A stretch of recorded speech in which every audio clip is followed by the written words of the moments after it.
PMOS ដែលកាលពីមុនវាឈ្មោះថា PCOS នេះគឺជារោគសញ្ញាដែលកត់សម្គាល់ឃើញនៅលើក្មេងស្រីនិងស្ត្រីទី1គឺវាធ្វើឲ្យអាក់រដូវច្រើនខែទី2គឺឡើងមុននិងឡើងរោមនៅលើផ្ទៃមុខឬក៏កន្លែងលើដងខ្លួនហ្នឹងខុសប្រក្រតីហើយទី3គឺគាត់ឡើងទម្ងន់ហើយពិបាកក្នុងការស្រក PCOS ហ្នឹងគឺគេឆ្លុះមើលឃើញវាឡើងរៀងប៉ោងនៅកន្លែងដែលមេជីវិតញីទុំត្រូវផ្ទុះប៉ុន្តែវាអត់ទុំផ្ទុះហើយគេក៏គិតថាដោយសារតែភាពមិនប្រក្រតីនៃអរម៉ូន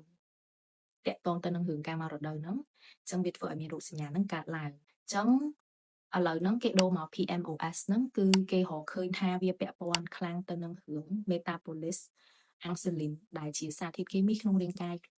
បស់យើងជួយនៅក្នុងការរំលាយអាហារក៏ដូចជាបញ្ចេញកាកសំណល់អញ្ចឹងអរម៉ូនដែលគាត់បញ្ជាទៅលើរឿង metabolis ហើយនិង insulin ហ្នឹងគឺអរម៉ូនឈ្មោះ androgen អញ្ចឹងឪពុកម្ដាយគាត់បើអាចបើសិនជាក្មេងស្រីគាត់ប្រាប់ថាគាត់អាក់រដូវ3-4ខែអញ្ចឹងគឺគួរណាស់នាំគាត់ទៅពិគ្រោះជាមួយនឹងគ្រូពេទ្យដោយសារបើសិនជាគាត់មានរោគសញ្ញានេះមែន